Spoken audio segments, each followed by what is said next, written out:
I would like to tell you a history story, one that is not written in the history books, nor is it being taught in the classrooms.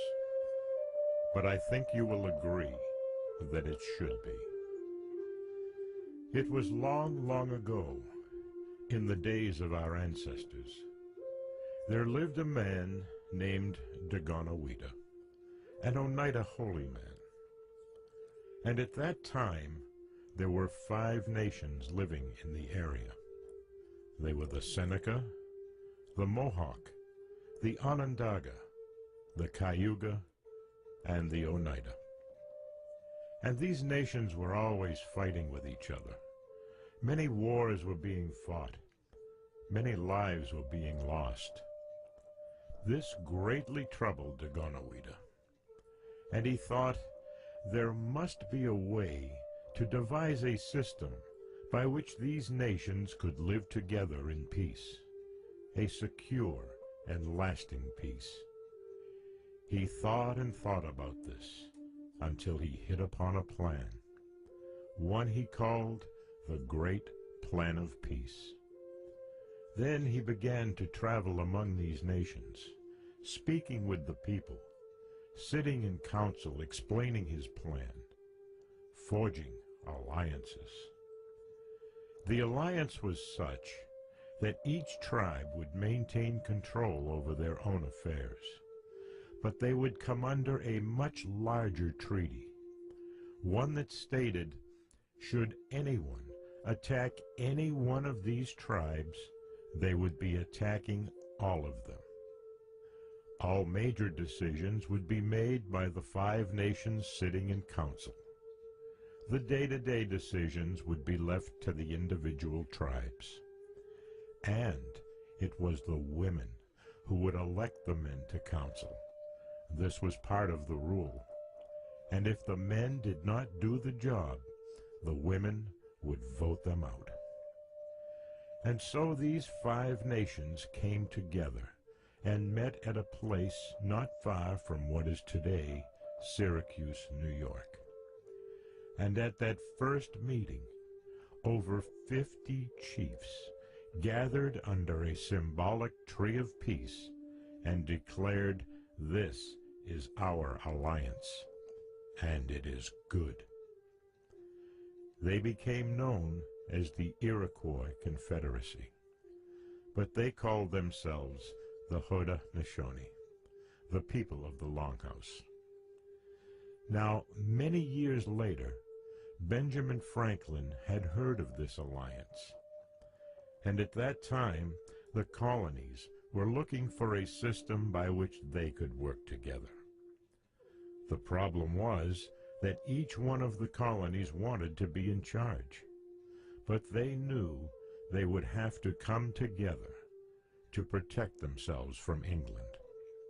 So in 1765, they met at the New Albany Convention, and Benjamin Franklin invited the Iroquois people to come to this convention to explain how their system worked.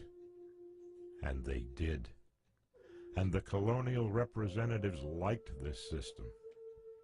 And so that great plan of peace that Dagonawida started and brought democracy to this land 300 years before Columbus became the foundation for what is today the Constitution of the United States of America. In 1987, Senator Daniel Inouye brought this before the combined houses of Congress, and it is now written in the congressional record that this is the truth. The Constitution of the United States came from the Haudenosaunee people. This nation was founded on Indian principles.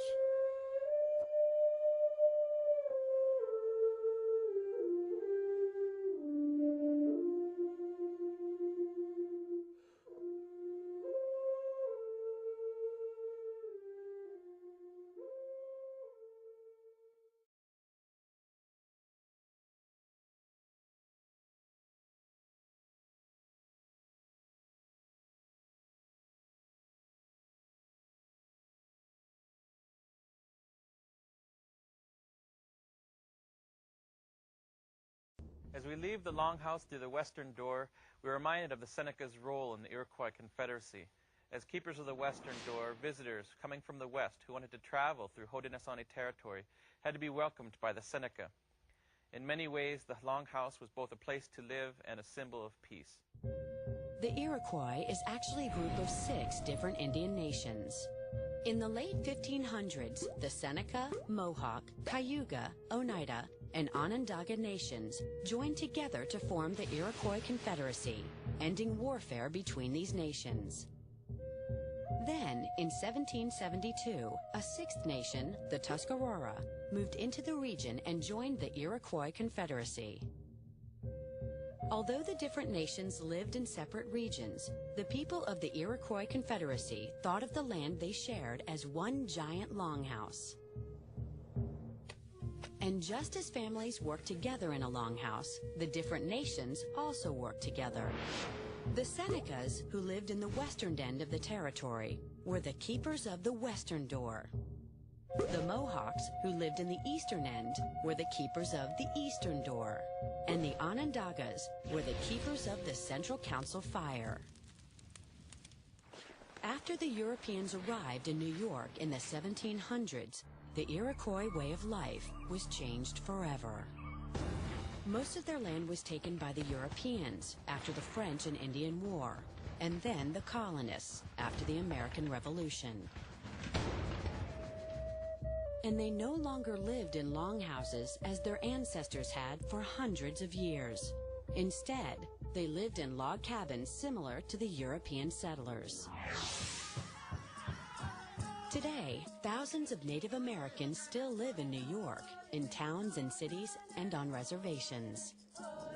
And Native American names are still used throughout the state: Oneida, Cayuga, Tonawanda, Onondaga, Lake Erie, and Seneca Falls, to name a few. To the Iroquois people, the Longhouse has remained a powerful symbol of their culture, uniting them no matter where they live. We call ourselves the Haudenosaunee, or the Haudenosaunee, meaning the people who are building a longhouse, the people that completed a house. That longhouse really is a symbol of the actual building that we used to live in, but it's also a metaphor for our way of life. And it also is a symbol of how we govern ourselves. 5 nations, 5 extended families living under one roof. That roof is the common law. We call it Great Law.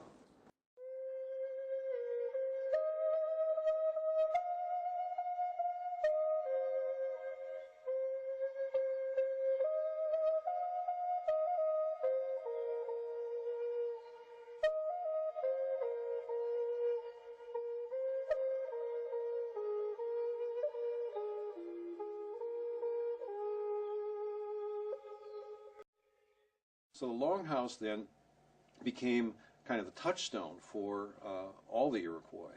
This was the basic unit of their society.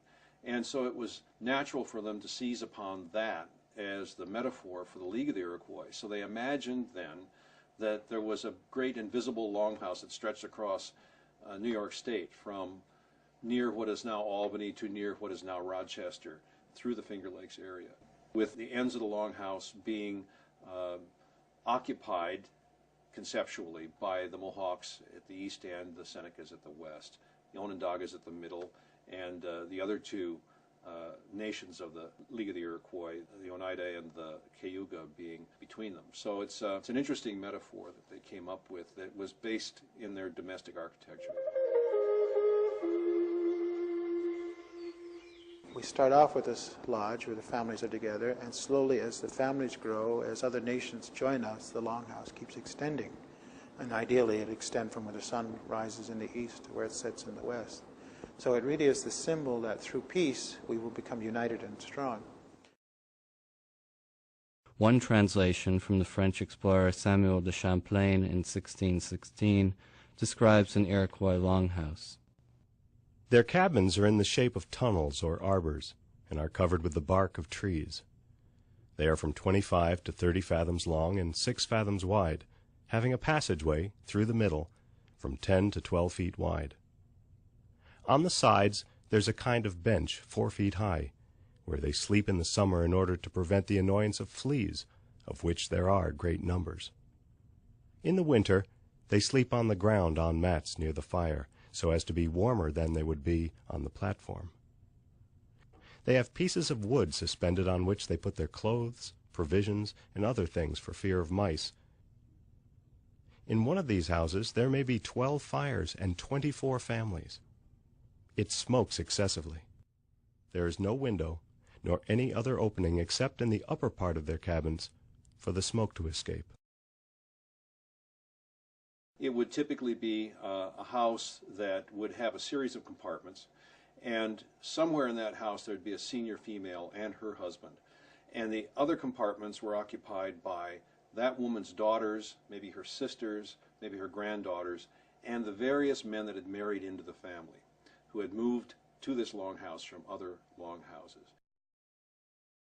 The one thing about Haudenosaunee Village is everybody had a role to play, and very important roles. There was a balanced society. The men had work to do, the women had important work to do. In fact, the women were probably more involved in orchestrating the economy of the village, because they're out doing the planting and the crops, producing the clothes and producing the kitchenware and all of the utensils. The men are out in the woods gathering raw material, hunting, fishing, trapping. The best way to look at it is the domain of the men is out in the woods. The domain of the women is within the clearing where the village and the fields are. Now the old people, or we would call elders, they also are the mentors for the young kids. They're there to teach them the finer details about things. But what we believe is that everybody's born with a certain gift. You have one, I have one, everybody has one. As soon as that gift becomes revealed, then you have to master that gift for the sake of the community. It's like you learn how to make a pot, but you're also hearing the stories about clay, how the first pot was made and what the designs mean. So as you're making these things, you're learning about the larger history. And that's where the old people would come in and tell you that history. Iroquois women presided over all of the cultivation, along with help from the youngsters. The method of growing the crops involved girdling the trees and letting the sun come into the forest during the heat of the summer. But the planting was a fairly easy task of simply using simple hoes to scrape up the soil of the forest, which is pretty loose. Forest stuff is easy to work with. Scrape that up into hills, and those small hills were then planted with sometimes all three, but sometimes just one or two of their main crops. So certainly they'd put some corn kernels in the hill. They might put in some beans, and they might put in some squash. Now these three plants work together in a beautiful sort of way, not just nutritionally later on after they were harvested, but also while they were growing. The beans could use the corn stalks like bean poles. So the corn stalks provide support for not just the corn itself, but also for the beans that are twining up the corn stalk. At the same time, the squash spread out on the ground between the hills and shaded the ground and suppressed other weeds that otherwise would have competed with the plants. So they've got all three of these things growing together. Around the age of 10, the boys would begin traveling with their fathers instead of staying to help closer to the village with their mothers. These young men were extremely excited to be able to go on long hunting and fishing expeditions that might last for many days at a time. The old longhouse lifestyle was very hard. You had to do a lot of work, but at the same time we had a lot of ways for the people to entertain themselves. One of them was lacrosse. Now we believe lacrosse started right at the time of creation. The two creator twins that were wrestling for who's going to have domain over this land played lacrosse, and they played to a draw. So when we play lacrosse today, it's like we are reenacting that kind of great celestial battle for the domain.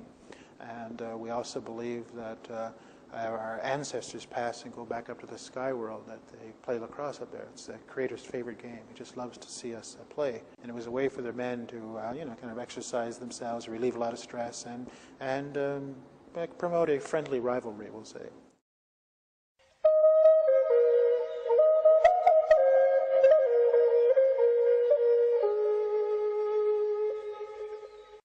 They spent a lot of time engaged in ritual activity that was designed to reinforce the community.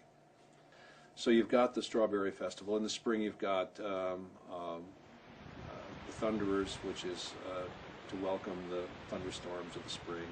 You have the green corn ceremony in, say, August, and then the harvest ceremony in the fall. And over again, what happens in these cyclical kinds of ceremonies? is that there's a great deal of attention paid to the Thanksgiving address. The whole purpose of the Thanksgiving address is to recognize the indebtedness of human beings to the resources that are provided by nature. The Iroquois were very thankful for what the Creator had given them. They were also incredibly resourceful, finding uses for the hide, such as clothing and bedding, as well as endless uses for bones and antlers. They were smart about how they went out into the environment. They dressed warmly as they could. They would stuff their moccasins with moss in order to give them some insulation. They wore leggings, and they wore long cape-like cloaks of beaver pelts stitched together. Those are pretty warm. But nonetheless, if you're going to avoid frostbite, if you don't want to lose fingers in the bitter cold of the depth of winter, then you just stay inside until it blows over. Now that can be pretty rough if you have an extended period of snowfall and cold weather. You might find yourself starving, and the choice then is to either go out, try to find a deer, or to stay inside and starve to death. So it's a hard choice for folks in this environment in the middle of the winter. It was a time when they would be making a lot of their tools, getting ready for the summer, carving things. A lot of artistic expression is the consequence of having time on your hands.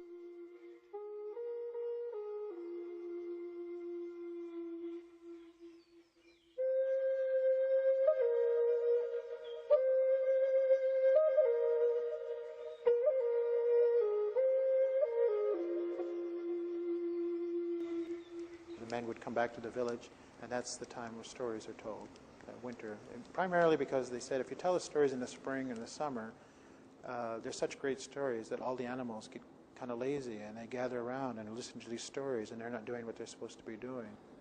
First of all, you know how drab the winters are here. You need these animated stories to enliven your spirit. So that's the time when you learn about what's going to happen. So it would be great storytelling time. The storyteller would come by, and usually they would carry this little bag full of goodies, and they'd reach in the bag and pull out something, maybe pull out a bear tooth. He says, this tooth reminds me of this great monster bear. I'm going to tell you about them. And the storyteller is kind of an animator. He brings that story alive. And so that was the way in which our people taught each other. The other thing, too, is you can imagine then our world, or our comprehension of the world, was gained through these stories. That's how we learned who we are and where we belong. Today, television has invaded our homes, and our kids are hearing everybody else's stories but ours. So it's no wonder that we're a little confused these days. I think because originally the truth is that the Constitution does come from the Iroquois Confederacy. It does come, and the U.S. Congress acknowledged that not long ago, that it does indeed influenced by and you find out Franklin and Jefferson did go and spend at least 30 years before and learned the Mohawk jargon, the Mohegan jargon, all the Iroquois jargon of trade, and learned and sat with their councils and studied, and like, wow, these people had equality, men and women. And they said, how couldn't, and at that time there were a few million. It wasn't just 100,000 or so. There were millions of Native people across this land that lived the same way, the same principle. So it was not just the Iroquois, but the Constitution was in this part in Philadelphia in the Northeast. So that's where they talk about. In fact, Jake Swamp and Tom Porter, who are traditional chiefs this day of the Iroquois Confederacy, have those stories that are not written into history books. They may be referenced, but when the Iroquois chiefs were asked to come to the Freedom Hall, Independence Hall in Philadelphia, they were put upstairs. And whenever the Continental Congress had deliberations, they would go upstairs and ask the Native people, what did you do when you got to this part? And the thing that we don't hear is that these chiefs were locked into the upstairs. They were only brought food and questions. And we don't hear the other part of, how the founding fathers actually excluded the Native people. Well, that's a mindset, because this country needed an enemy. And the women and children, well, they were property of the rich white males, and they couldn't vote. And the black man was property also, so they couldn't vote. Women belonged Poor white people belonged as serfs or serfdom in that thinking of it, and they were proper. They couldn't vote. They didn't have power. Okay. But then you had millions upon millions of native people. Let's not let them vote. Let's not let them vote, because that means there's going to be power here. So from that time, we were mentioned as far as being governed by commerce, and that the United States did have say in what they traded with other countries and whatnot. And that's in the with the Constitution. Indian tribes, yes. right. Yeah. And so they mentioned Indian nations within, and that was about it. And today that's still true, but as far as giving us freedom of religion, communal property, which we were used to sharing, that did not fit privatization and ownership, and monarchy especially, because as you see, this country still adores the King and Queen of England, yet it's a country that's not supposed to be upon those principles where everybody is inalienable and is treated equally. Well, it's not true with Native peoples even today. When you are an living evidence of that Constitution and the crimes committed against Native people such as myself, and knowing that, and being able to understand the inequalities, well, that's not going to be listened to, because that's the enemy talking to them. So for your 12-year-old, I say, you know, look at what you're reaping as an American. And you really think in its ownership terms, you think about all Americans, any American, foreigners who come here want a piece of the American pie. Metaphorically, I say, if you want a piece of the American pie, just don't forget who owns the bakery. This excerpt is brought to you by the Massachusetts School of Law, the leader of reform in legal education and a leader in multimedia education for the public. To view the full interview and for a full listing of MSL's programs, log on to mslaw.edu.